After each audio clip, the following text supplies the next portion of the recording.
Americans are still taking stock of the paralysis in Washington that led to a partial government shutdown and the brink of default. One person who had a front row seat to the dysfunction was interim Senator Mo Cowan, appointed last January by Governor Deval Patrick to temporarily fill the seat vacated by John Kerry. Welcome to you, Mo Cowan. Thanks for having me, Emily. Good to see you. So, first of all, was it fun in a way? Was it enjoyable?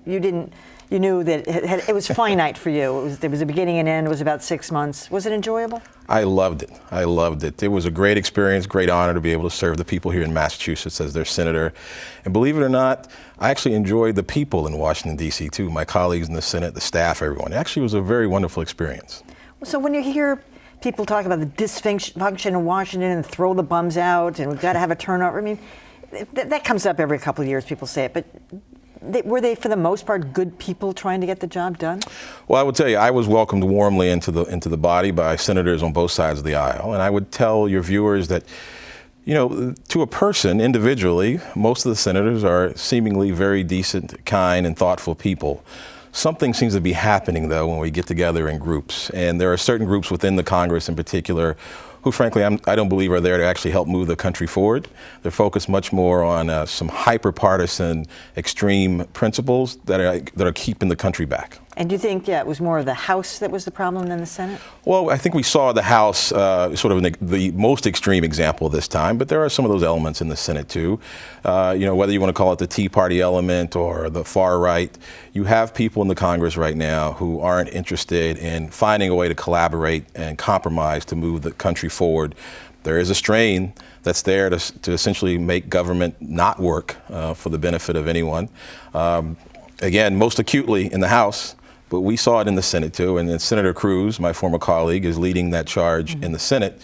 And he seems to have, at the moment, little concern for building any kind of consensus or a coalition with anyone to move us forward. It's all about stopping government from functioning. Was he irrational? Actually, Ted is a very, very intelligent and thoughtful person. And I know some people see him and they may think differently, but he's one of the smartest people in the Senate, no doubt about that. He clearly has come to understand how the Senate works, how any one senator at any one moment in time can stop the Senate from doing anything. Do you agree with President Obama, who said that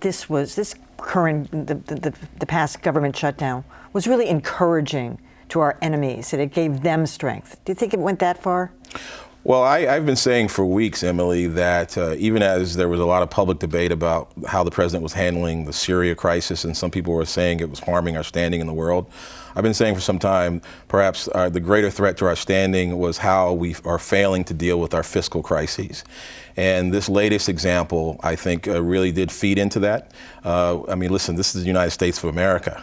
Our full faith and credit should never be in question, and we should never do anything to suggest that we won't pay our debts or that we're willing to play politics with our fiscal responsibility, both domestically and internationally. And that's not good for this country, never has been, never will be. Was it frustrating for you that you couldn't be there to see this through?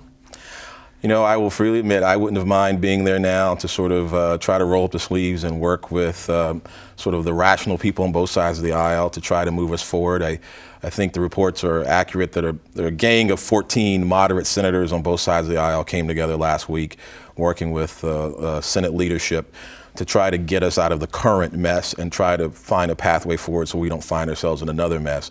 That gives me hope that in this budget discussion that's to come, that we'll actually have some adult, rational conversation and not find ourselves once again in January, February on the brink unnecessarily. What did you learn, Mo, about how things work? I mean, I assume you're like the rest of us, have no idea what it meant to be a senator. You had to do some studying up and figuring out what the course of a day looked like. But what were some of the surprises or encouraging things that you learned about how the process works?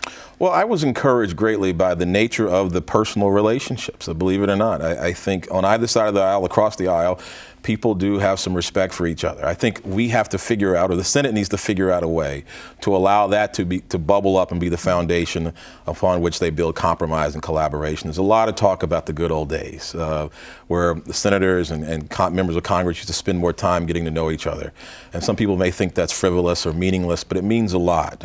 It's very difficult to be disrespectful disrespectful to be dismissive of a colleague if you know them, know their family, understand where they're from, and it breeds respect. And that's what we need a lot more right now, so that people look for the things that are in the best interest of the nation, not their particular political party.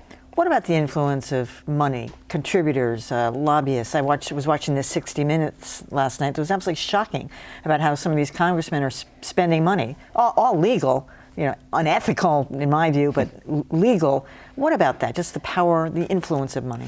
Yeah, that was one of the, unfortunately, negative surprises, the constant discussion of and quest for money, and frankly also the fear of money. In the latter case, I'm talking about people worrying that if they don't vote a certain way, or if they don't shut down the government, it's going to feed the money machine to bring a candidate against them.